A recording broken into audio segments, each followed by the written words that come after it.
Bonjour à tous, merci beaucoup pour l'invitation, merci beaucoup pour m'accueillir ici à Bordeaux. Je suis vraiment très content. On s'est rencontrés à plusieurs occasions dans différents salons avec Céline d'abord, puis après avec Anthony, et puis ensuite des réunions. Et donc, je suis là pour parler un peu avec vous. Et donc, j'ai décidé d'intituler cette présentation Zoom arrière, parce que je pense que le 30 juin, 15h30, là, je pense qu'on a envie un peu de regarder un grand panorama, sortir un petit peu des analyses très précises de performance du dernier par rapport à l'an dernier, des pourcentages.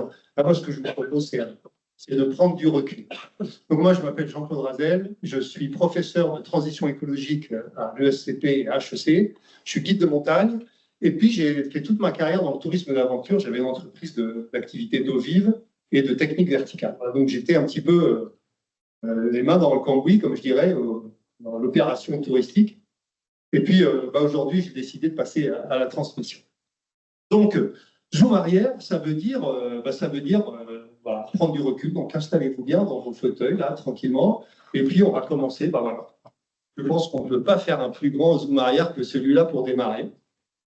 Et donc, moi, j'aime beaucoup cette photo qui montre, bien sûr, notre maison, avec le pôle sud en haut. C'est assez courant, mais évidemment, dans le cosmos, le sud, le nord, ça ne veut rien dire. Madagascar au milieu, je pense que ce n'est pas souvent que les Malgaches se retrouvent au centre du monde. Mais surtout, ce que je voulais vous dire, c'est que cette image, c'est à la photographie ce que la Joconde est à la peinture. Elle a été prise par la mission Apollo 17 en 72. Ça a été la photo la plus imprimée, reproduite de toute l'histoire de la photographie. Elle s'est bien sûr retrouvée dans tous les magazines, tous les manuels scolaires du monde entier, des qualités publiques. Et alors, quand on la regarde, cette image, à quoi on pense? Elle vous inspire des adjectifs. Le débat, elle est ronde. On le savait depuis un moment, hein, les Grecs, Copernic, Galilée, tout ça, mais ce que là, on en fait, pour parler un langage à la mode, on en fait l'expérience de la rondeur de la Terre. Deuxième truc, elle est bleue. Elle est bleue. Bah oui, on le sait qu'elle est bleue. Enfin, on l'avait jamais vue bleue quand même. C'est la seule qui est bleue d'ailleurs. Hein. Mais alors, elle est blanche aussi. Et pourquoi elle est blanche? Il y a des nuages. Les nuages, c'est quoi? C'est l'eau. Et puis il y a de la glace. La glace, c'est quoi? Eh ben, c'est bleu. Donc en gros, elle est bleue. Parce que l'eau, c'est quoi? C'est la vie. Quand même, c'est pas exactement un détail. Troisième truc, on la regarde. Elle est belle. Merci Aurélie. Blue Marble, avant tout, c'est une expérience esthétique. C'est quand même joli, pas? Hein, c'est quand même calme. Ce que je voulais vous dire, c'est un autre truc. Et que surtout, elle est d'accord, elle est ronde, elle est bleue, elle est belle, mais surtout, elle est vivante. Okay. Minuscule. Elle est minus. Merci. Dans le cosmos, hein, où l'unité de mesure, c'est l'année-lumière, à la vitesse de 300 000 km/s, la lumière. Hein. Il y a des dizaines de milliards d'années-lumière. Je peux vous dire que notre planète, elle est minus, et elle fait 12 742 km de diamètre. J'ai écrit un livre qui s'appelle 12 742 pour exprimer qu'en fait, elle a toujours fait 12 742 km de diamètre depuis qu'elle a été faite, il y a 4,5 milliards d'années. Elle n'a pas changé de diamètre. Ce qui a changé, c'est notre perception. Parce que si vous voulez, quand vous étiez à pied il y a des milliers d'années ou en canoë, 12 742, c'est l'infini. Aujourd'hui, 12 742 km, c'est une nuit d'avion. Donc en quelques décennies, la planète est devenue minus. Et si vous voulez, ça change tout. Quand on déroule, quand on tire la pelote de laine de cette conscience de la finitude de la Terre, là, franchement, on change. On va mettre le nom, ça s'appelle la révolution. Alors, il y a Schopenhauer, un philosophe allemand. Je vous rassure, j'y connais rien en philosophie, je ne veux pas faire de sachant qui maîtrise Schopenhauer. Je ne connais qu'un truc de Schopenhauer, c'est ce qu'il a déroulé sur la révolution. Et il dit d'abord, la révolution, elle passe par 3 stades. Premier stade, la révolution, elle est ridicule. Parce que un jour, il y a un esclave qui a dit bon, moi, je veux bien bosser, mais je voudrais te payer. Non, mais ça va pas à la tête, non. On va lui donner 100 coups de fouet, lui. Ça lui passera, ces idées ridicules. En fait, vous êtes bien assis. Un jour, il y a une femme, elle a dit je voudrais voter. Un profil, ça ne va pas la tête. Hein, tu vas faire un petit tour dans le jardin, tu respires, ça va passer. Voilà. Et alors, le ridicule d'une révolution, ça prend du temps. Ça peut durer des décennies. Il y a des suffragettes, j'adore ce petit mot, hein, suffragette. Je ne sais pas si je trouve ça assez désuet, un peu prime sautier, mais peut-être c'est même désobligeant, j'en sais rien. En tout cas, je trouve ça joli. Il y a des générations de suffragettes qui ont fait des pétitions, des manifestations toute leur vie, elles n'ont jamais vu le commencement d'un bulletin de vote. Donc voilà, ça c'est la partie ridicule. Ensuite, la révolution, elle fait peur. Alors, si vous voulez, le planteur de canne à sucre à Adi ou en Pernambouc, il a dit, attendez, là, si les 5000 mecs qui bossent pour moi gratuitement, je dois les payer, là, ça va changer mon truc, là, ça va changer mon business model. Je ne pense pas qu'il utilisait ce mot-là, mais il savait faire la différence entre les recettes et les dépenses, et il savait bien que ça allait changer. Un député ou un maire, il disait, ah, attends, si on donne le droit de vote aux femmes, automatiquement, on double le collège électoral. Elles vont voter pour qui, les femmes là? Oh là là, mais peut-être que je vais perdre mon poste, moi. Non, droit de vote des femmes, je ne préfère pas. On a peur. Et puis, troisième étape, la révolution, elle devient évidente. On entend beaucoup d'indries aujourd'hui, mais heureusement, j'entends personne nous dire qu'on va revenir à l'esclavagisme ou qu'on va enlever le droit de vote aux femmes. Donc, par rapport à notre révolution en 12 742, on va voir si c'est ridicule, si ça fait peur ou si c'est évident. Et puis, on prend le prisme de 3 thèmes, c'est ce qui m'a été demandé, l'économie, le climat et la géopolitique. On attaque par l'économie. Ça vous va? Vous êtes là? Vous êtes avec moi là? Allez, on y va. Alors, l'économie, c'est quoi le critère de succès de l'économie? Le PIB. Alors, vu qu'on est dans le sous-arrière, voilà, on se prend le PIB de 1800 à aujourd'hui. Voilà. Alors, quel est le PIB mondial de début du 19e siècle jusqu'à aujourd'hui? Eh bien, il démarre plat. Alors, en fait, si j'avais pris à l'époque de Vercingétorix ou de Ramsès, c'était pareil. Hein. C'est plat. Et puis après, qu'est-ce qui se passe au début du 19e hein? Révolution industrielle. On maîtrise suffisamment sidérurgie, métallurgie, la mécanique des fluides, et tout ça pour pouvoir mettre des machines qui commencent à bosser à notre place. Alors, ça prend un peu de temps hein, de mettre tout ça en place, mais le jour où ça commence à marcher, là, ça crache vraiment. Et ça, c'est ça démarquant, ça. Voilà, la question, elle commence en 1950. Vous prenez n'importe quelle courbe en 1950, elle s'envole vers le ciel. C'est la grande accélération, ça, donc scientifiquement la grande accélération. Alors, si vous voulez, en 1950, après 2 guerres mondiales, hein, donc ça aussi, ça a beaucoup accéléré, tous les phénomènes de production, etc. Et là, on a besoin de reconstruire le monde, toutes les machines sont au point, et là, ça s'envole. Alors, ça s'appelle une exponentielle, ça, en maths. Donc, une exponentielle, c'est quoi? Quel est le taux de croissance à partir de 1950 qui nous amène à l'exponentialité? 3%. On a du mal à y croire. Hein. 3%, bon, 3%, c'est pas énorme. Mais non, mais 3%, ça devient exponentiel. Ça veut dire qu'on double tous les 25 ans. Moi, je vais avoir 60 ans, là, je ne fais pas le malin d'ailleurs. J'ai déjà fait 2 fois doubler tout ce qu'il y a, le double de voiture, le double de fauteuil, le double de maison, le double de tout. Au rythme de 3% par an, ce qui est quand même un petit peu ce qui garantit pour que le système, en tout cas le nôtre en Occident, fonctionne, ça s'appelle l'exponentialité. Et bien sûr, la question, c'est est-ce que l'exponentialité, c'est durable? Pas tellement, d'autant qu'on est dans une économie, à 3% par an, on est dans une économie linéaire. On extrait tout, il faut prendre les matières premières, on extrait du fer pour faire de l'acier, du bauxite pour faire l'aluminium, enfin, on extrait tout ce qu'on veut pour faire tout ce dont on a besoin, on transforme dans les usines, ensuite on utilise et puis à la fin on jette. Donc si vous voulez, c'est plus, toujours plus de tout, de pollution, de déchets et puis d'énergie. Là je passe vite parce que Maximilien vous en a déjà parlé de manière tout à fait éloquente, mais alors si vous prenez donc la consommation d'énergie primaire sur exactement la même durée que le PIB, qu'est-ce que vous avez? La corrélation parfaite, évidemment. PIB et énergie, alors ça marche ensemble, hein. C'est pas d'énergie, il n'y a pas de PIB. Donc c'est exactement pareil. Donc ça démarre avec l'énergie, c'est que du bois, et depuis on avait commencé à Vercingétorix ou Ramsès, c'est exactement la même courbe. Et puis à partir du début du 19e, on commence à utiliser les énergies fossiles, il nous a expliqué aussi, et puis ça commence à frémir. À partir de 1950, ça s'envole. Et on obtient donc la courbe de Malsou-Devant les yeux. Donc 80% restent aujourd'hui des énergies fossiles.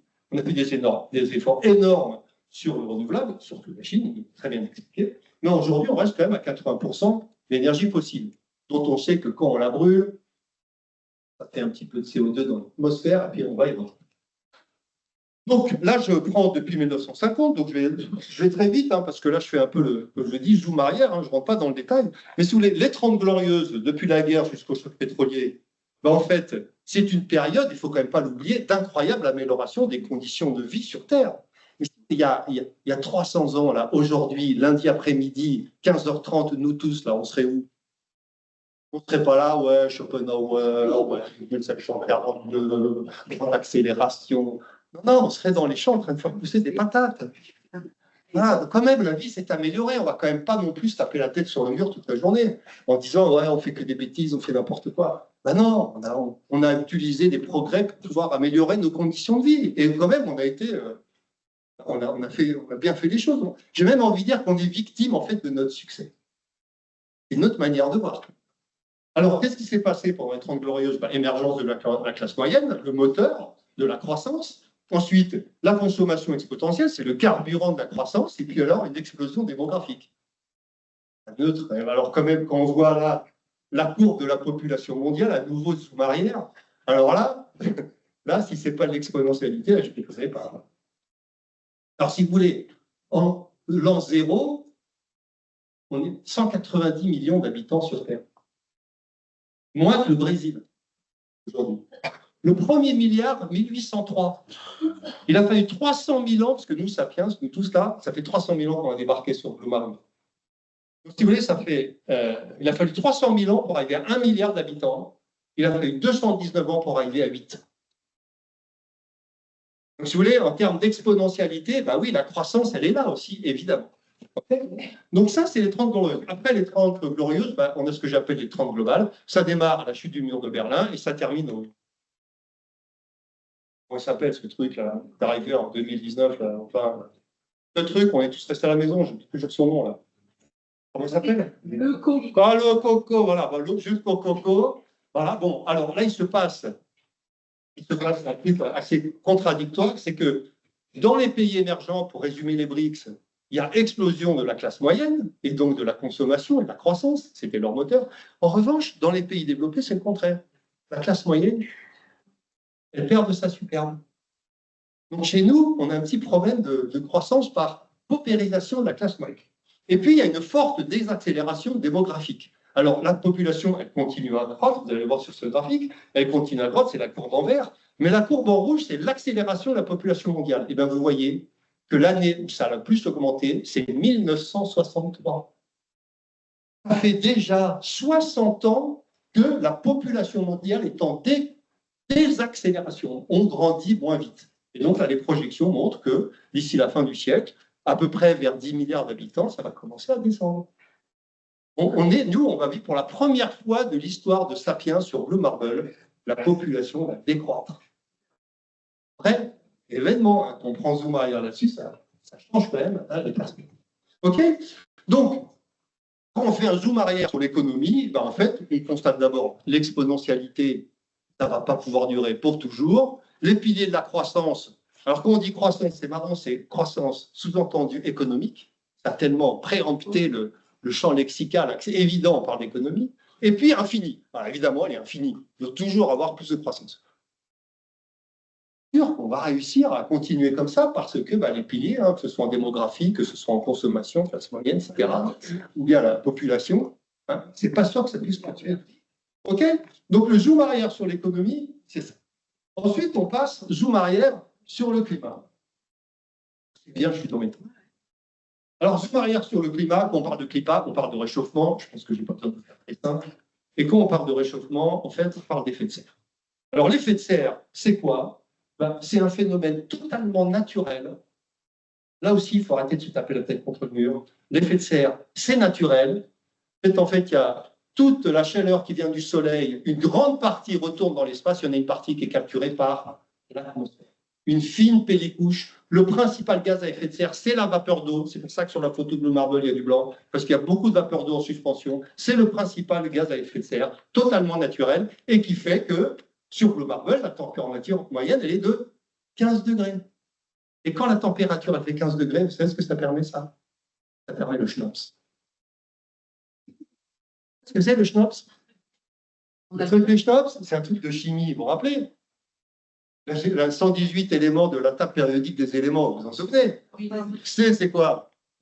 Carbone, H, hydrogène, N, azote, O, oxygène, P, phosphore, S. 6 éléments, 95% du vivant. 95% du vivant est une combinaison de ces 6 molécules fondamentales qui, à une température moyenne de 15 degrés, prospèrent sur Blue Marble. L'ours des Pyrénées, le Cabernet Sauvignon, le Osso Hirati, c'est du schnapps. Allez, Nord d'Aquitaine, Christelle, c'est du schnapps.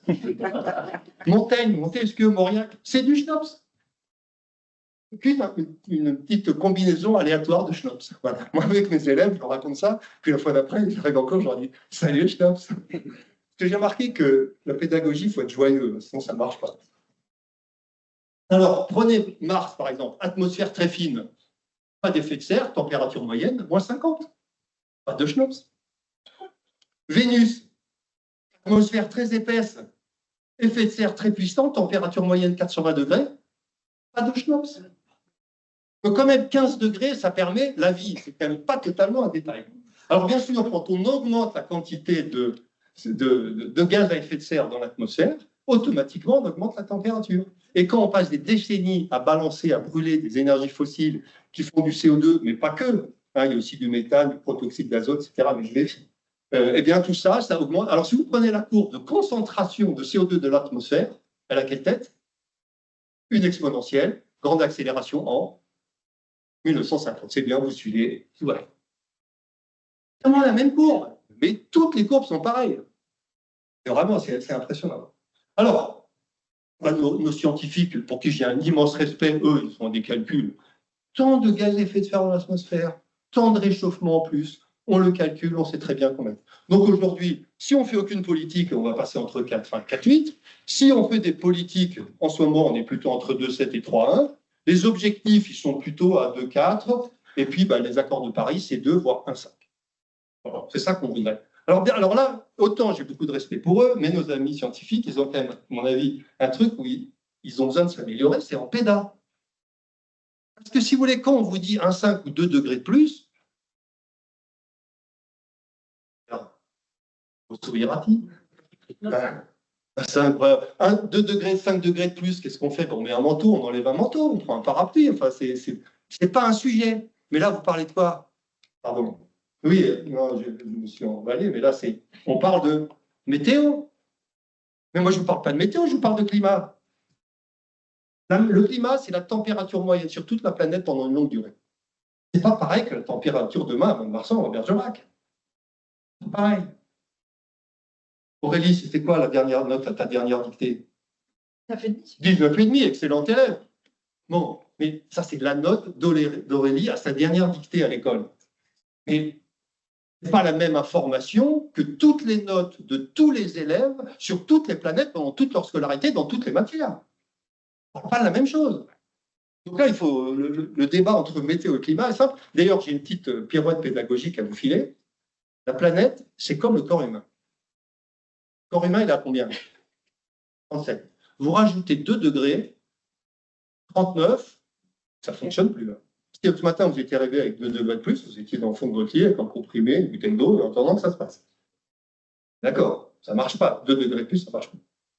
Il faisait 5 degrés de plus, si ce matin, vous étiez relevé avec 42, mais là, vous alliez à l'hôpital, je vais autant vous dire que l'interne, il vous accueillait, vous mettiez tout de suite aux urgences avec diagnostic vital engagé. Parce que plusieurs heures à 5 degrés de plus, mais c'est la cata. Donc voilà, la planète, c'est la même chose. 2 degrés, c'est dur. 5 degrés, c'est la cata. Comme le corps humain. OK, celle-là, retenez-la, elle fonctionne bien. C'est pour ça que les accords de Paris, donc excusez-moi, je me suis emballé, les accords de Paris, les scientifiques se réunissent à faire une COP. C'est quoi une COP? Conference of Parties. Parties à l'ONU, c'est qui?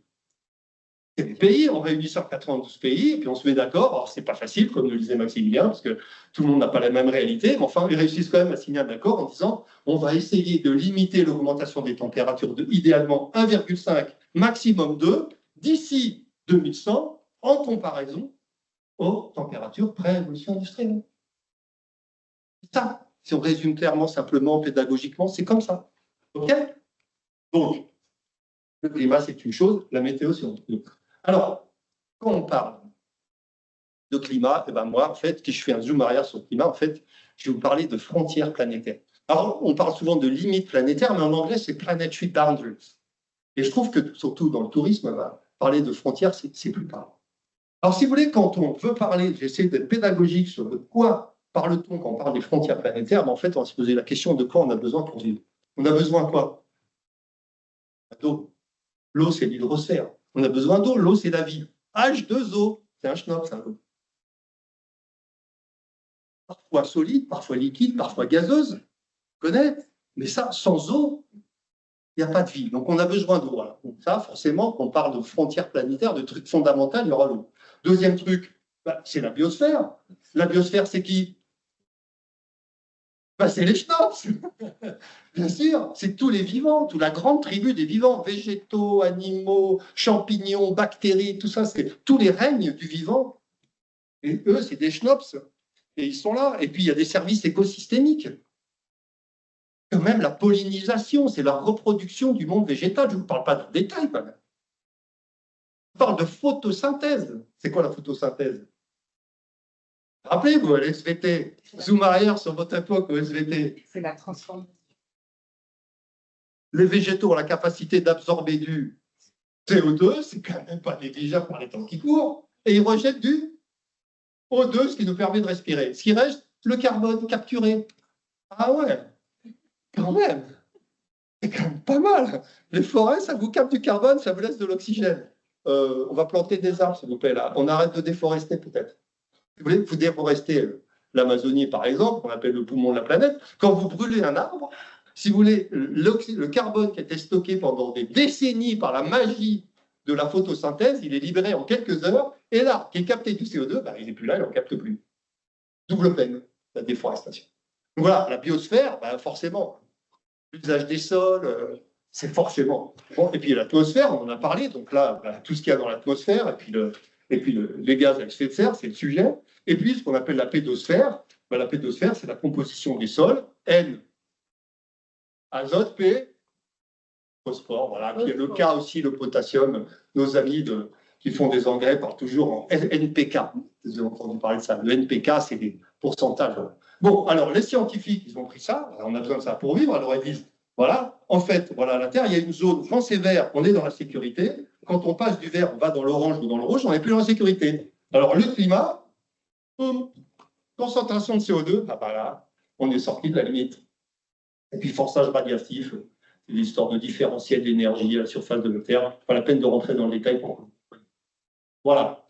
Climat, on a dépassé. Deuxième, la biodiversité, les schnapps, que ce soit en diversité génétique, nombre d'espèces, que ce soit en nombre d'individus, et donc de leur fonction, aussi on a passé. Si on prend l'eau, alors les scientifiques, ils développent bien sûr l'eau salée et l'eau douce. Mais même l'eau douce, il la décompose en deux. L'eau bleue, les lacs, les nappes phréatiques, les fleuves. Et l'eau verte, c'est quoi? L'eau verte, c'est quoi? C'est l'eau qu'il y a dans le végétal. Mais dans une laitue, il y a combien d'eau? 99%. Dans une tomate, une pastèque, il y a combien d'eau? 99%, il n'y a que de la flotte. Donc c'est l'eau verte, c'est la quantité d'eau dans le végétal. C'est quantifié. C'est dépassé. L'acidification des océans. Parce que alors l'océan, c'est pareil, c'est un puits de carbone. L'océan, il capte du carbone. C'est bien. Sauf que quand il capte, il s'acidifie. Il devient plus acide. Le pH change. Et quand il s'acidifie, ça perturbe la chaîne alimentaire, en particulier la fabrication de plancton. Totalement négligeable s'il y a 2 milliards d'êtres humains qui dépendent de l'océan pour leur nourriture. Donc là, ce n'est pas dépassé. Ensuite, il y a le changement d'usage des sols, donc je parlais par exemple de déforestation, ou la perturbation des cycles biogéochimiques du phosphore et de l'azote. Là aussi, on a dépassé. Et puis alors, il en reste encore deux, la pollution, donc tout ce qui est les aérosols, en fait, c'est les particules fines et tout ça, et puis les nouvelles pollutions chimiques, PFAS, vous savez, les pollutions, présence de plastique, etc. Là, on a dépassé les aérosols pour encore. Et puis alors, il y a l'ozone. Alors ça, j'aime bien en parler, l'ozone. Parce qu'en fait, l'ozone, vous voyez, c'est le problème le moins... on est le plus loin des limites, de la frontière. Pourquoi? Parce qu'on a fait une COP. On a réuni les pays, on avait une solution technologique, elle ne coûtait pas trop cher, donc c'était facile. Et puis on s'est mis d'accord, puis on a résolu le problème. Donc les COP, ça sert quand même à quelque chose. Le dialogue, ça sert à quelque chose. Voilà. Donc vous voyez, en fait, quand on fait le zoom arrière sur le climat, on voit qu'en fait, on parle de quelque chose de beaucoup plus grand. Et la ponction sans arrêt, j'aime beaucoup ça aussi. Ouais. Voilà la nature. Alors à la fin de votre vie, on vous envoie une petite facture. Hein. Alors, l'eau utilisée, bon, oh non, on va zéro. Les sols, zéro. L'oxygène, zéro. La pollinisation, zéro. Le carbone stocké, zéro. La lumière, zéro. Les relations, le cycle de zéro. La beauté, pour la beauté du monde, on va vous demander zéro. Total de la facture, zéro. Merci pour votre fidélité. Aucun paiement ne vous sera demandé. Mais la nature se réserve le droit de suspendre le service. Voilà. Donc en fait, quand on part de tous ces... on fait zoom arrière sur le climat et qu'on passe aux frontières planétaires et on commence à considérer un peu tout ça dans sa grande variété, bah, on comprend qu'il faut raisonner pas seulement en termes de climat, mais en termes de frontières planétaires, qu'il y a une notion de seuil et d'interdépendance, parce que bien sûr l'eau, le climat, la biodiversité, tout ça, c'est totalement lié. Il y en a déjà 6 dépassés sur 9. Et bien tout ça, ça fait un monde plutôt instable. Et ça me donne une transition idéale pour parler de géopolitique, qui est le troisième sujet. Et donc, pour parler de géopolitique, eh ben voilà, une petite carte de notre planète. Alors, je regardais ça, et regardez avec moi là. Estelle, on va regarder ensemble la Terre.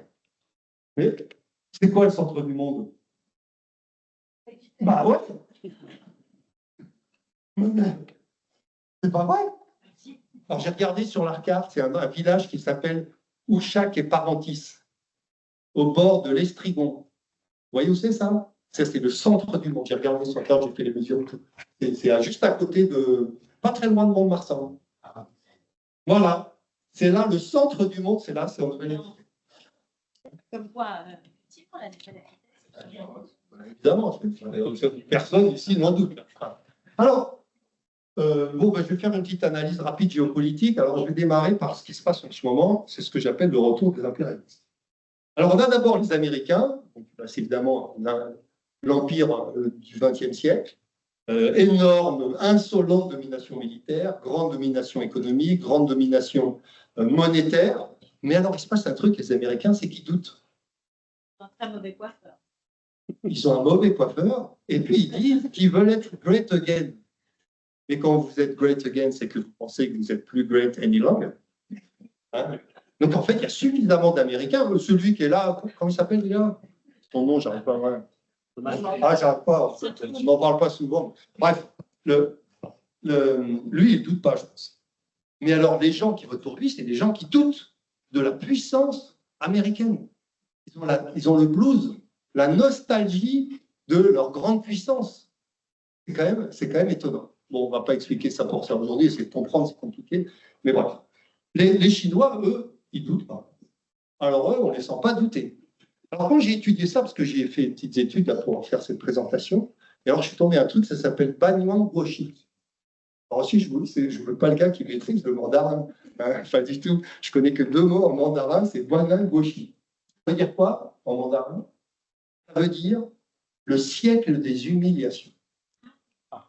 En fait, de 1839 à 1949, la Chine, qui était très forte et consciente de toute sa puissance, de toute sa culture millénaire, à juste titre, ils ont été dominés d'abord par les Anglais, puis avec les Français dans les guerres de l'opium, puis par les Japonais, puis par les Russes. Pendant 110 ans, ils se sont fait humilier par des puissances étrangères qui les ont colonisés. Alors, pas une colonisation sur le mode de nous, on parlait de colonie, mais en tout cas, ils étaient sous domination. Et pour eux, c'était l'humiliation. Imaginez l'occupation qui durait 110 ans. Alors, vous voyez, de 4 ans déjà, ce que ça nous a secoué, on en parle encore, imaginez 110 ans. Donc les Chinois, eux, ils ont en tête, en 2049, 100 ans de la révolution chinoise, eux, ils veulent être les premiers en tout. Je ne sais pas s'ils seront les premiers en tout, mais ils seront les premiers en maximum de trucs. Et ça, ils sont à fond. Là, je ne les sens pas dans le doute. Hein. Et donc, bien sûr, cette volonté d'être les premiers, ça fait de l'impérialisme, ça fait quand même des tensions. Alors qu'en plus, il y en a deux qui ont le même genre de tension. Et puis, alors, il y en a un troisième, là, c'est les Russes. Eux aussi, hein, tournés vers le passé. Poutine, il a le blues de Catherine de Russie, de Pierre Ier, des Soviets. Enfin, bon, là, il pense, alors, il nous explique que la plus grande catastrophe géopolitique du XXe siècle, c'était la chute du mur de Berlin et la dislocation de l'Union soviétique. Nous, on regarde ça, c'était pas du tout une catastrophe, c'était plutôt super. Hein. Mais bref, donc, eux, ils sont vraiment dans une dynamique d'impérialisme. Et ça, je pense que ça façonne le monde dans lequel on est aujourd'hui. Alors, une des manières dont ça le façonne, c'est les terres rares. Vous avez entendu parler de ça, les terres rares. En fait, quand on dit rares, ce n'est pas qu'elles sont dures à trouver. Elles ne sont pas si rares, en fait. En fait, c'est une question de concentration. Combien on a de concentration de lithium, de palladium, tous ces métaux rares si essentiels pour la technologie, combien on en a dans une tonne de terre? Eh bien, en fait, il y en a 0,1, 0,3, 0,5 grammes. Les concentrations à la 10 grammes comme le cuivre, c'est fabuleux. Là, on est à 0,1 gramme.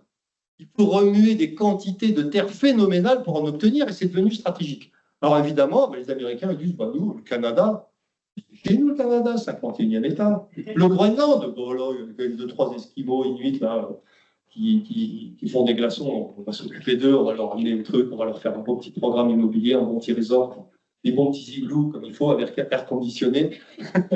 Et puis, ça ira beaucoup mieux. Les terres rares, il y en a en Afrique du Sud, il y en a en Chili, il y en a en Ukraine, on a vu des conflits en Australie. Enfin bref, tout ça, ça suscite des convoitises qu'on ne voyait pas arriver. Après, il y a les conflits liés à l'eau. 37 conflits dans l'eau aujourd'hui, dans le monde. Finalement, là où il y a un grand fleuve, il y a un conflit d'eau. En Californie, c'est simple, le Colorado, il passe la frontière mexicaine, c'est devenu un petit filet de rien du tout. Conflit sur l'eau. Process d'aridification qui est le process avant la désertification en Californie. Vous pouvez aller à Las Vegas, enfin, je ne vous recommande pas du tout d'y aller, mais Las Vegas, si vous étudiez un peu ça, vous verrez, c'est quand même des villes faites dans le désert, fondées sur la disponibilité infinie de flotte. Mais ça ne va pas se passer. Alors, l'Amou Daria, le Sir Daria, chez nous, le Rhône, exclusivement, enfin, moi je vis à Chamonix, je vois bien l'eau des glaciers. Alors, ces jours-ci, ça fond, mais c'est une vitesse incroyable. Donc, dans les Alpes, à horizon de Muchon, il n'y a plus de glace. Et le Rhône sans glace, il perd 60% de sa capacité. Et même chose, l'Indus, le Brahmapoutre, le Gange, les fleuves himalayens, si vous voulez, ça c'est plus d'eau là-bas, c'est quelque chose d'absolument incroyable.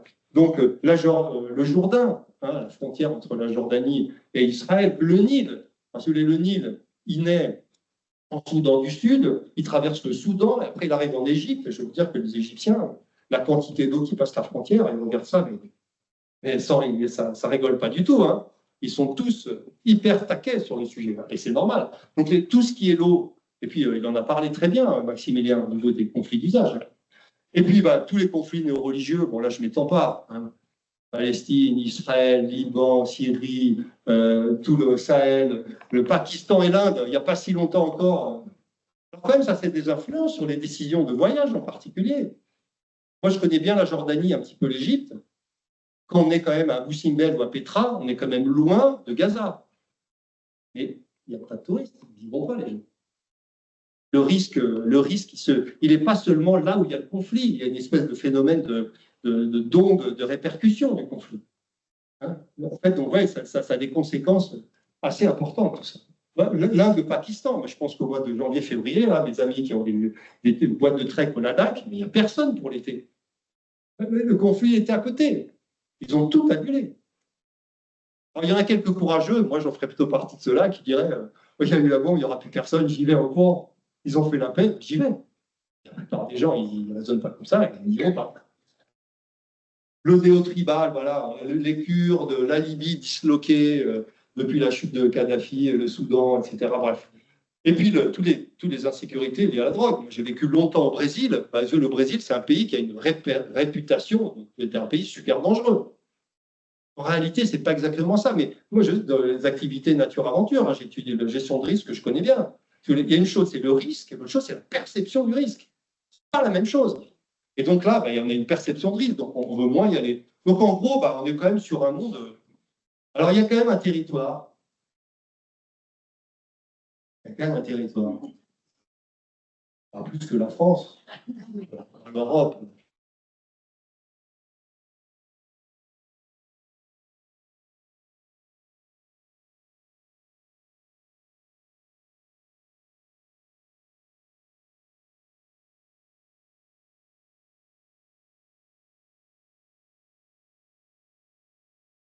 Sauf pas vrai. Je pense que ça fait rêver beaucoup moins de gens d'aller aux États-Unis. Moi, je me rappelle, hein, à 25 ans, on est parti avec les copains de Chamonix. On est parti, on est arrivé en Californie, on a eu la voiture, on a été au Yosemite, on s'est pendu dans les big walls là-bas, on avançait KFMK on the road, la country music et tout. Wow. C'est le sentiment de liberté, c'était fabuleux. Il y avait un vrai souffle, de grands espaces, de liberté, tout est possible. Enfin, moi, je l'ai ressenti, ça. Et à fond dans le soft power. Aujourd'hui, moi, si je vais aux États-Unis, ce n'est pas faire du tourisme, hein, je vais faire une étude sociologique. Je prends un avion pour Kansas City, je prends la route, je fais 1 heure de route, je m'installe dans un bar et je pose des questions et j'écoute. Mais c'est qui ces gars-là? Qui sont-ils? Je ne comprends plus rien. J'ai envie de compte, mais je ne suis pas faire touriste, je suis au travail, je vais prendre des notes. Donc, le soft power, aujourd'hui, il appartient à qui? Les Russes, les Chinois. Alors quand même, ce qu'a dit Maximilien, avec les Chinois qui devenaient les champions là, du green, de la transition et tout, peut-être que ça va devenir un soft power chinois. Parce que sinon, les Chinois, jusqu'ici, soft power. Parce que les Américains, quand même, ouais, après la guerre, là, en 50, Hollywood, les boissons gazeuses, là, vous savez, les sandwichs à étage, là, tout rond, là, vous savez, ils étaient bons quand même, hein. Super bons. Et bien aujourd'hui, le soft power, qu'est-ce qu'il a? Potentiellement, si on dit, il y a une place à prendre. Alors en France, on est pas mal quand même. Parce qu'on dit, par exemple, à l'étranger, on dit les French fries. On ne va pas inventer les frites. Mais bon, si on met French, je sais pas, c'est mieux. Hein. Le baiser, le French kiss, le vrai, hein, le baiser, on y va, quoi. On met de l'enthousiasme, on est un peu de sa personne. Ça s'appelle le French kiss. Si c'est le kiss, c'est French, c'est mieux. Donc on est pas mal quand même. L'Europe, j'ai envie de dire, a un vrai rôle à jouer en termes de soft power. Mais on doute aussi en Europe. La French touch, la French style et l'élégance. Moi je vois là toutes les femmes élégantes. En France, on est élégant, les femmes sont élégantes, n'importe où ailleurs. En Italie, les hommes sont élégants. Mais en France, c'est les femmes qui sont élégantes. Ça, c'est du soft power. Il faut être capable de faire vivre ça, de l'incarner. Et puis, alors ça, c'est pour que les gens viennent. Et puis après, une fois que les gens sont là, à mon avis, il ne faut pas réinventer la roue. Zoom arrière sur le tourisme, vous savez quoi? Il faut des gens qui aiment les gens. Si vous travaillez dans le tourisme, vous devez aimer les gens. Vous êtes content de les accueillir, d'être gentil, de sourire, de penser à eux, d'avoir des attentions. C'est ça qui fait la différence. Les gens, ils vont se souvenir de ça. Oui, on a discuté par email, vous disiez que vous aimez bien la musique, ce soir il y a un festival, je peux vous prendre des places. Waouh, je me sens accueilli. Alors, évidemment, c'est plus facile si on a une petite auberge dans une petite vallée que si on est dans un, je sais pas quoi, dans un gratte-ciel, dans une immense ville où il y a 500 chambres, évidemment, on n'est pas du tout sur le même truc. Mais quand on est dans de l'accueil, quand on veut faire des vraies expériences touristiques, on veut être proche des gens, qu'on veut être proche de soi, qu'on veut être proche de la nature, mais c'est de ça dont on parle. C'est le service, revenir aux fondamentaux. En gros, on va proposer pas aux touristes, on va proposer de le réenchanter. Pardon. Alors, je vois que l'Europe, comme je le disais, mais c'est un territoire fabuleux. Mais l'Europe, on a tout ce qu'on veut. Alors imaginez un couple d'Hollandais suffisamment d'argent pour tous les mois, tous les ans, se payer un beau voyage de 3 semaines où ils veulent, avec leurs 2 enfants. Et en gros, les enfants de 5 ans à 15 ans, en gros, ils vont faire 10 voyages. Il y a 20 ans, c'était quoi la liste? New York, 2, Californie, 3, Thaïlande, 4, Inde, Taj Mahal, 5, Abu Simbel, Khéops, 6, Angkor Wat, Sète, Machu Picchu, voilà, Bali. Voilà, c'est tout ça. Aujourd'hui, le même couple va se dire une année la Bavière et le Tyrol, une autre année l'Andalousie, une autre année l'Irlande, une autre année la Nouvelle-Aquitaine. Puis vous savez quoi? Les passeront des vacances à vue. Alors, je ne dis pas qu'il ne faut pas aller en Thaïlande ou au Chili. Évidemment que je ne dis pas ça, il y en a qui iront, mais franchement, dans une perspective où on va s'adapter à ces changements de limitation de la croissance, d'augmentation d'un prix, des impacts, des conflits, des pressions sur le carbone, etc. Mais honnêtement, on doit pouvoir vivre des expériences touristiques fabuleuses chez nous et je pense qu'il y aura beaucoup plus. Alors vous êtes déjà une destination, j'ai envie de dire, qui est de l'avenir, parce que déjà, vous avez un maximum de touristes néo-aquitains, un maximum de Français, et les autres principaux, ils sont autour. Alors bien sûr, s'il arrive un Chinois, un Japonais, un Américain, il sera bien reçu. C'est sûr qu'il sera bien reçu. Mais on a déjà beaucoup à faire dans une dynamique beaucoup plus que j'appelle extra-locale. Ça, c'est formidable. Et puis alors, on a tout ce qu'on veut, quoi. Mais quand même, le truc qu'il y a à faire ici, c'est dément. En France, là aussi, la quantité d'expériences, de possibilités, de déplacements, de mobilité douce, de folklore, de festivals, mais ça c'est fabuleux le festival. J'ai des festivals, moi j'ai vécu longtemps à l'étranger, je reviens en France, il y a 5-6 ans je suis revenu en France, mais la France, c'est fabuleux. Des pays, des villages fleuris partout, des festivals de tout ce que vous voulez partout, sans arrêt. Avec des politiques culturelles qui ont favorisé les productions locales. En Italie, ils n'ont pas eu ça il y a 30 ans, la production minimum de production italienne en série, en cinéma, etc. Pourtant, le cinéma italien, c'était quelque chose. Plus rien. Fini. Mais en France, on a un cinéma qui tourne fort. La musique, je ne vous en parle pas. Alors bon, on a des problèmes, évidemment, on a plein de problèmes. On râle pas mal. Mais enfin, on a quand même des possibilités. Et puis là, franchement, au centre du monde, vous avez quand même des atouts absolument phénoménaux. En termes de dépaysement, il y a 2 ans, je suis allé grimper à l'aiguille d'un Saber. Un monolithe de 200 mètres vertical, presque déversant, là, au fond de la vallée là, de Pau, tout droit vers l'Espagne, là, à l'Esquin, à l'ouest, là, en Saber. J'arrive, deux petites maisons, une où il y avait une bergère. On arrive avec mon copain à 9h du soir. Ouais, vous mettez-vous dans votre maison là-bas. Pas commode, la bergère. Bon, on ouvre la porte de la petite cahute qu'elle nous a confiée. On pouvait dormir. C'est simple, il y avait une porte, il y avait une fenêtre, rien d'autre. Pas de chaise, pas de table, pas de lit, pas d'eau, pas de... rien, mais rien. Le béton au sol, et voilà. Et la porte et la fenêtre, c'est tout. Bon, nous, on est équipés, on a fait notre petit frichti, on avait notre matelas, on part à 4h du matin, on décolle pour aller faire notre escalade, on revient à 5h, et là, on passe devant la bergère, on dit « La bergère vous offre le ricoré. » La ricoré, excusez-moi, la ricoré. Déjà, moi, je fais gaffe parce que les gens qui parlent d'eux à la 3e personne, si vous voulez, c'est des gens différents. Et donc, et nous, on est là, on a fait quand même une ascension un peu éprouvante. On était là, on est arrivé, on posait nos sacs et tout. Et elle nous dit, à votre place, j'accepterai parce que c'est pas souvent que la bergère offre le ricoré. On s'installe là, elle nous amène la ricoré. Mais attendez, on a passé de 6h du soir à 10h du soir à refaire le monde avec la bergère dans sa mère. On a passé une soirée phénoménale. Mais moi, j'en ai fait des soirées avec des bergers au Ladakh, au Tibet, au Pérou, partout. Parce que moi, je suis un privilégié de l'Anthropocène. Moi, j'étais la mondialisation, les 30 globales, mais moi, je suis parti partout. J'ai grimpé des montagnes dans tous les coins. Mais honnêtement, une rencontre comme j'ai eu avec la bergère dans sa mère, ça m'est pas arrivé souvent. Vous avez bu que de la ricorée? Non. Non. Mais on ne peut pas dire que. Il faut dire qu'à 10h du soir, elle nous a dit, bon, allez, les gars, moi, demain, à 4h, j'attaque avec les tours pour faire le fromage. On lui a dit, il faudrait venir grimper avec nous, parce qu'en plus, elle était grande, elle était fine, costaud, elle courait après ses brebis toute la journée, super fort. Elle dit, viens grimper avec nous. Demain, on va faire une ascension. On dit, ah non, non, moi, je fais le fromage.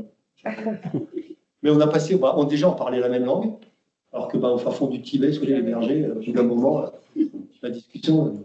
même si on a des vies totalement différentes, on a quand même un terreau commun. On est français, on est européens. Enfin, voilà, on a quand même des choses en commun, mais en même temps, on a des vies, mais rien à voir.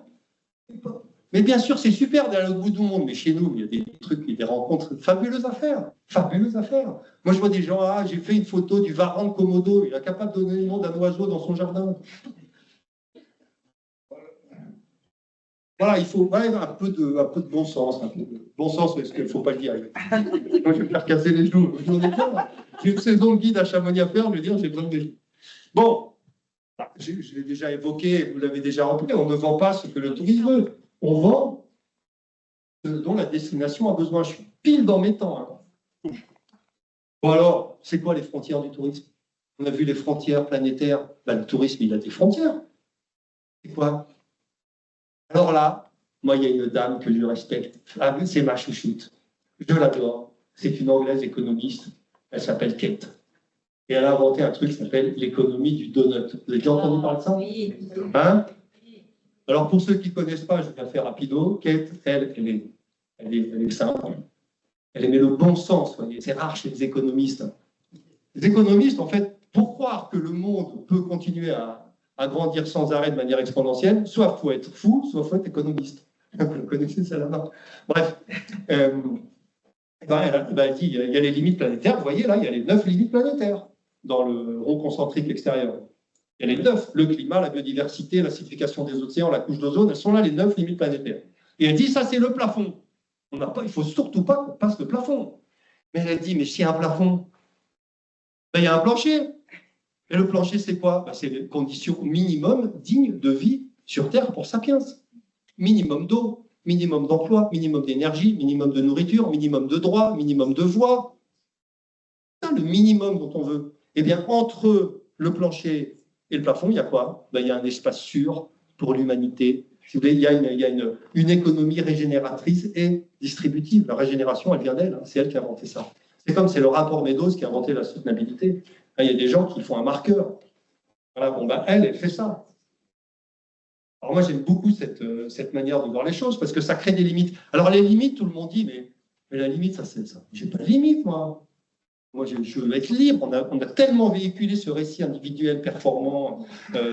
Mais en fait, on a tous des contraintes. On a tous des limites. Même Serena Williams, elle est super bonne joueuse de tennis parce qu'il y a des limites au cours. Vous emmenez le cours de tennis, mais il n'y a plus de tennis, ça n'arrive à rien. Voilà, donc si vous voulez, en fait, les limites, c'est source de créativité. C'est André Gide, il disait l'art vit de contraintes et meurt de liberté. Donc, on va faire quoi? On va faire le donut du tourisme. Voilà. Bon, c'est pas moi, je l'ai piqué. Moi, je suis prof, moi, j'invente rien. Je fais de la pédasse et tout. Tout ce que je ressors, c'est pas moi qui l'ai inventé. C'est pour rien. Je suis tombé sur le Sustainable Travel Finland. Alors eux, moi je l'ai trouvé. Hein. Je vous recommande d'aller faire un tour là-bas. Donc vous voyez le donut là? Ah là, je m'excuse, il y a un petit peu là. Ah, il y a le reflet, là, on ne le voit pas très bien. Ah oui, là, le reflet sur l'écran, là, vous voyez là, sur celui-là, vous le voyez un peu, non? Ouais. Ah oui. Ah, je suis désolé, le vert pâle, il n'apparaît pas à l'écran. Mais il y a un donut. Ça ne facilite pas la pédale, vous voyez, des fois, on dérape, on se prend les pieds dans le tapis pour rien. Bon, en gros, en dehors du donut, qu'est-ce qu'on a? On a un développement touristique insoutenable. C'est insoutenable, le tourisme, quand c'est trop. Voilà, c'est pression sur les services écosystémiques et sur la biodiversité, trop de déchets, trop de pollution, perte de savoir-faire, perte de réputation. Les gens, ils n'ont plus envie d'y aller. Fini, ils n'ont plus envie. Pression intenable sur les infrastructures, les infrastructures d'eau, d'évacuation, de retirer les déchets, les poubelles, etc. À un moment, on n'y arrive plus. Les constructions, à un moment, on fait des constructions pour les seuls touristes, c'est tenable. En gros, le surtourisme, pour utiliser qu'un seul mot, là, on est en dehors du donut du tourisme. On n'a pas envie d'être là. Et puis, il y a au milieu du donut, celui-là, c'est le déclin touristique. Le déclin touristique, c'est qu'il n'y a plus d'attractivité, il n'y a plus de motivation pour préserver. Mais ça, c'est terrible. Quand les gens n'ont plus envie, de toute façon, c'est dégueulasse, on s'en fout. De toute façon, ça ne sert à rien, comme disait Mathieu, ça ne sert à rien parce que les Chinois et les Américains ne font rien, donc moi, je ne fais rien. Et quand c'est cette espèce de logique là, il y a des crétins, et ben on va faire une petite compétition en crétinisme, je vais être encore plus crétin que lui. Ça n'enchante personne. Hein. Voilà. Donc, et puis entre les deux, alors là j'ai divisé en 5, enfin j'ai rien divisé du tout, c'est les Finlandais qui ont fait ça. J'ai juste traduit. Eh bien, ils prennent, donc ils proposent le tourisme qui va prospérer dans ses frontières, et les frontières du tourisme, c'est une nature préservée, des déchets pollution contrôlée, dans les impacts sur l'environnement. Impact sur les infrastructures, on parle de mobilité, on parle de diversification et de peu de carbone. Sur les impacts sur les communautés, on a des emplois, on a de l'attractivité, on a de la fierté. Pour l'économie, eh on a de la fiscalité, on a de la diversification, on a des emplois, on a des revenus, du pouvoir d'achat. Et puis l'impact sur la culture, on a une culture locale prospère, et puis on préserve le patrimoine historique et culturel. Bon ben, si vous voulez, il faut mettre des limites au tourisme. Et vous savez quoi? C'est pas un drame. Au contraire, c'est plutôt réenchanteur. On va pas faire plus, on va faire mieux. Ça paraît possible comme programme quand même. Et même, on va pouvoir peut-être embarquer. Alors, destination, on a besoin de quoi? Parce que si on dit qu'il ne faut pas vendre ce que les touristes veulent, parce qu'ils ne savent pas ce qu'ils veulent.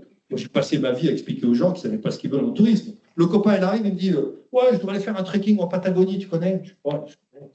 Moi, j'ai déjà guidé des groupes là-bas, je connais bien la Patagonie. Il me dit, je dis, mais c'est quoi ce qui est important pour toi? Moi, je suis un sportif. Moi, ce qui me compte, c'est les dénivelés, les montées, les descentes au chrono. Ouais. Et puis moi, comme je vais être performant, il faut que je fasse très gaffe à ce que je mange. À combien de temps? J'ai une dizaine de jours. Vous voyez, de fil en aiguille, vous posez 4-5 questions, mais tu sais quoi hein? Après, j'irai faire un trek dans les Pyrénées. 10 minutes, c'était plié. Le gars est parti dans les Pyrénées, il est revenu une semaine, enfin 2 mois après, il m'a appelé, moi, c'était fabuleux. Il n'a pas perdu 4 jours à faire d'aller-retour à l'autre bout du monde, des jet lags pas possibles, un coût très élevé, une nourriture tordue, et puis finalement, il n'y a pas tellement de dénivelé. Parce qu'en Patagonie, je connais, ça monte, ça descend, mais dans les Pyrénées, c'est autre chose. Là, il y a un vrai dénivelé, si vous voulez. C'est comme ça. Bon, ils ne savent pas ce qu'ils veulent, les gens. En fait, ils sont là, qu'est-ce que vous me proposez? Et puis, on est capable d'offrir. Donc, nous, on sait ce dont on a besoin. On va développer de l'attractivité des nouveaux territoires. Alors, quand je vois Aubusson qui invente Miyazaki, là, je dis, c'est la classe. Ah ben, ça, c'est la grande classe. Aubusson, je pense qu'ils ne sont pas sujets au surtourisme. Pas faire de critique en disant ça. Mais alors, des savoir-faire locaux au service d'un imaginaire qui, bien sûr, originaire du Japon, mais il y a plein de Français, d'Européens qui adorent Miyazaki, dont moi. Si vous voulez, Aubusson, cette opération-là, c'est juste merveilleux. Quoi. Investir dans l'infrastructure sobre, utile aux habitants, il faut d'abord que ce soit bien pour les habitants. Si c'est bien pour les habitants, ils en sont fiers, ils en parlent, les gens ont envie de venir. Enfin, on rentre dans un cercle vertueux. On préserve, on partage de patrimoine naturel, historique, artistique, mais tout ce qu'on a ici, quand même, c'est absolument dément. Moi, un jour, avec nos 2 filles, je prends la voiture et puis on commence à dire on va aller dans le sud de la France. On avait atterri à Paris en arrivant du Brésil. Moi, j'ai dit on va prendre une journée pendant le midi. On a mis 4 jours. On n'arrivait pas à s'arrêter au Maroc. Bien sûr, pas par l'autoroute, ça c'est. Tu vois rien, mais par les petites routes. Mais au bout de 10 km, déjà, on a passé une demi-journée à Fontainebleau. Déjà, il était milieu de l'après-midi de la première journée, on était parti de Paris, on n'était qu'à Fontainebleau. Ça nous a pris 4 jours pour arriver dans le midi. Mais il y a trop de trucs à faire. Hein. Mettre l'action sur les connexions humaines, bon, ça, c'est votre récit. Hein, on est en plein dedans. Ce qui compte quand même, c'est les gens. Pendant le tourisme, on aime les gens. Et puis, il faut donner envie à ses propres habitants, ce qui permet d'élaborer des politiques régionales structurantes. Et alors là, pour faire ça, franchement, Christelle, Aurélie, Anthony, tout ça, vraiment, quand j'ai vu le slide tout à l'heure qui parlait de data, alors là, vraiment, j'ai dit, vous avez la classe. Parce que, si vous voulez, aujourd'hui, tout ça, pour en faire tout ça, il faut du data. Alors, ça ne vous a pas échappé, hein. Il y a un truc qui est débarqué il n'y a pas si longtemps, parce qu'on maintenant, on a des puces. Ils font quand même des milliards de calculs à la seconde. Et quand on a une bonne base de données, ces puces, elles sont capables de traiter ces données à une vitesse totalement inimaginable. Donc la qualité et la quantité des datas, mais ça, c'est l'information de demain. Si vous voulez faire des politiques publiques pour un meilleur tourisme, réenchanteur, il faut du data. Alors pareil, nos copains de Finlande, voilà, ils se font des nouveaux critères de prospérité et de succès touristique. Ils me sortent des datas pareils, je me dis, c'est quand même super. Quoi. Alors la saisonnalité, à 100%, c'est totalement saisonnier, à 0%, aucune saisonnalité. Ils se comparent à leurs copains scandinaves. Ben voilà, en saisonnalité, ils sont un peu mieux. Dépendance de 3 contrées d'origine, ils sont à 8%, alors que les autres sont à 12-13. L'Europe, on est à 46%. Dépendance des origines plus distantes, ils sont à 10%. Il y a quand même beaucoup de gens qui vont naviguer en Finlande. Enfin, c'est mieux que l'Islande, évidemment. Par contre, c'est moins bien que la Suède. Et puis, l'émission le calcul d'émissions en CO2 par passager, bon, ben là, ils sont assez hauts, parce que, je répète, ils sont... Alors, chacun ses critères. Les critères de prospérité et de succès de Nouvelle-Aquitaine, mais c'est à vous de les choisir. Et vous pouvez choisir, et alors là, une fois que vous avez défini, mais là, vous avez du data, mais enfin, c'est l'autoroute du kiff, comme dit l'autre. Autre data, voilà, ils mesurent donc Sustainable Travel Tourism Finland, donc ils ont leur propre mesure de carbon footprint, ils ont un budget mesuré, ils ont les collaborateurs, toutes les entreprises partenaires qui ont signé la déclaration de Glasgow, ils ont des activités de regenerative tourism, donc en support de la biodiversité, ils ont créé des indicateurs, et ça permet de piloter. On sait où on va. Donc moi, je pense que vraiment, aujourd'hui, curieusement, le réenchantement du tourisme, il passe par le data. C'est quand même intéressant. Alors, moi, je résume ça en un mot. On veut faire du slow tourisme. On prend son temps. On reste plus longtemps. On a un faible impact. Peu de plastique, peu de carbone, peu de nuisances en tout genre. Et on est local, ben ça s'appelle le slow call. Le slow call tourisme, ça, c'est aussi la possibilité d'un récit. Alors, pour en résumer, parce que alors là, je dépasse de 47 secondes, donc je conclus. Et ben, la révolution 12742, est-ce qu'elle est ridicule? Ben non. Ah non, on peut parler, mais ce n'est pas du tout ridicule. Pas du tout ridicule. Alors, est-ce que c'est évident? Ben non. On n'est pas encore à l'évidence. Pour l'instant, on a peur. Pour l'instant, dans le cycle de révolution, on en est à la peur. On se dit, qu'est-ce qui va se passer s'il y a moins de touristes, s'il y a moins d'Américains, si l'océan commence à taper sur le littoral, s'il fait 40 degrés, on a de bonnes raisons. Enfin, moi, je comprends qu'on ait peur. Mais quand même, j'ai envie de dire, il vaut mieux pas avoir peur qu'il y ait mauvaise conseillère. Mauvaise conseillère, donc moi, j'ai envie de dire, n'ayons pas peur, vivons et bougeons-nous. Parce que si vous voulez, toutes les justifications pour l'immobilisme, mais ça va nous amener où? Nulle part. Mais c'est là que je dis, monsieur, vous êtes optimiste ou pessimiste? Dégage le débat. Moi, je me bouge. J'écris un bouquin, je donne des cours, je fais ce que je peux. Voilà, on essaye, on fait des trucs. Alors, il y a des bonnes pistes, il y a des moins bonnes pistes, peut-être qu'on peut se tromper. Mais voilà, la meilleure chose qu'on peut faire, c'est d'être dans l'action. Et puis là, ce que disait Maximilien, mais moi je souscris, voilà. Lui, il a un plan même pour aller dans l'action. Voilà, il faut commencer, il faut se bouger. Et puis dans la joie. Parce que quand c'est joyeux, c'est durable. Sinon on s'emmerde. Alors moi, je souhaite que dans 300 ans, on parle de notre époque comme le réenchantement. Il y a une époque où c'était la Renaissance, mais pendant que c'était la Renaissance, on ne savait pas que c'était la Renaissance. Imaginez dans nos arrière, ils disent à l'époque, c'était le réenchantement. Ce serait quand même glamour. Je vous remercie pour votre attention.